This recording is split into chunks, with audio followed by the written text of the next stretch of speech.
Hello, and welcome to another episode of Autism and Me. Today, as it's World Autism Day when you'll be watching this movie, one thing I thought I might as well talk a bit about making videos as an autistic person. Or at least the process I go through, because, well, if you've met an autistic person, congratulations, you have met an autistic person. So, first of all, I plan out the video in my head. I used to write scripts, but, well, this is possibly more of a dyslexia thing, but I found it hard to read the script. So, I memorise the ideas that I'm going to talk about. Think of how to phrase them in English. Oh, and hola to my viewers in the Philippines, and sorry I don't know enough Spanish to make decent content for you in Spanish. Although probably it's not like I make decent content in English, so probably. Well, I'll leave you to decide whether I make good content, decent content in English. But the point is, I make videos where I plan out things like what hat I wear, because I wear a hat in my videos, or at least where I'm in front of the camera. If it's something where I'm behind the camera or below the camera, such as when I'm puppeting, when I'm doing puppet work with my rubber ducks, or the elephant in the room, or someone like that, such as when I was filming Rocks to Robots the movie, I will be below the camera and won't bother with a hat. But if I'm appearing in front of the camera, I wear a hat, because I feel more comfortable that way, because, well, I don't like my hair too much. Used to get teased a lot about it due to it not being British enough for quite a lot of people, or at least not English enough. Now, to be fair, people are probably nicer these days, but still, it just feels easier for me if I'm wearing a hat. And of course, I lower the pitch of my voice because, well, you probably wouldn't like it if I talked like this a lot in my videos. And also if I use my normal voice like so, well, you can get the idea that this probably would not sound as good when I'm making videos. This sort of thing. I don't know why, but there's certain accents that perhaps transmit better on film than my normal one. I'm a little banged up at the moment, but I can still do this, my normal voice, and it's all very light and ethereal, a bit sort of thing. But, that doesn't sound so good on camera,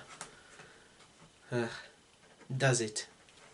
So I lower it, try and sound more English, or British close enough, and then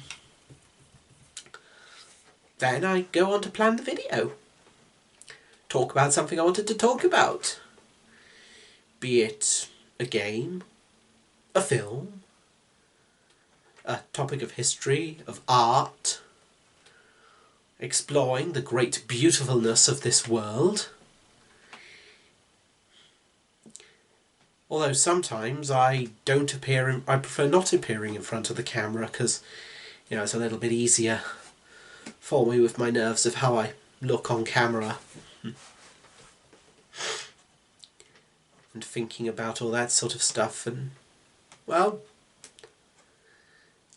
Yes. And yes, sometimes I also plan whether to do voiceover in a pre-recorded way, or more accurately, film what I'm filming and then add the voiceover in post, or whether to do something a bit more spontaneous, such as in the Politics of Writing Part 2, where during the Fallout New Vegas segments, I was actually doing the voiceover while I was playing the game, whereas for the other games on show, I recorded myself playing the games and then recorded voiceover to go with it.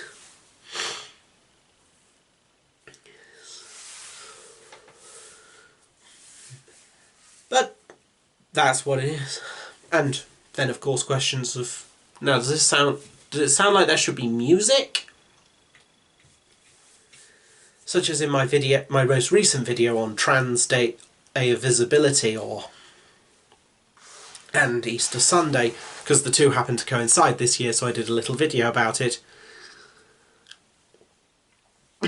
One of the questions I had in my mind was, would it sound better if there was some music in the background? I actually decided no, but it's one of those questions, I think. Does this sound better if it's like that, or like that? And so you might be thinking, Ed, don't kick your camera over. And you also might be thinking, so what's this got to do with autism? Well, in my case, I often find it hard to do the script. Just to focus on a script. So there's a lot more spontaneity. Like that bit where, because I accidentally adjusted the thing, I added the line about knocking the camera over. Because I'm silly. And accidentally nudged the leg on the tripod. And the camera sort of slid. And so like, yes, don't kick your camera over. I just added that bit by accident. You know, it was an accident, so I thought, integrate it into the script, because that's the thing I can do. Sometimes you'll get those little spontaneous moments.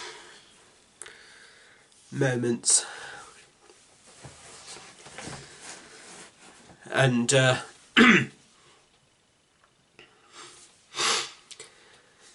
so sort of like presenting, so the sort of presentation that I work on that perhaps would come more naturally to other people, but to me I have to work on a bit, while others have their presentation being a bit more normalivice, because of course I don't really sort of do all that in life, you know, I don't have loads of Union flags everywhere. I mean, I do love my homeland, I want it to be a really nice place for everyone who's in it, but that's a different topic. Anyway, so an example of the spontaneity, is when I was doing an explanation in the Politics of Writing Part 2 about the sort of idea of the state of nature being one where everyone was an individual or familiar or something like that trader who was working their trade and how inconvenient it would be to have to also clear the bandits out to make sure that the roadways were clear as well, you know, providing security and a general framework so that people can concentrate on their actual profession. Now, those two marked men I ended up in a sniper rifle fight with, I didn't plan that. Sorry. That bit was unplanned. That bit, they just happened to pop up and start a fight with me as I was explaining that thing. So I thought, so there I am talking about, and so you can see the theory, just how inconvenient it is. while I'm doing a sniper rifle fight with these two people. So in my mind it's just like, okay, we'll go on this tangent now. So we've got this to talk about, okay, and we'll talk about this as well, and we'll talk about this as, we'll throw in this sort of bit as well here. And my mind tends to meander a lot while I'm making a video. Probably why my videos aren't so good. Anyway. That's one of those things, and sometimes incorporate little elements, little things that I'm doing. So that's the point, as a sort of presenting myself and the spontaneousness of it. But those are the sort of the main points. And before I ramble on too much, I'd just like to say thank you very much for watching, and it was lovely having you here.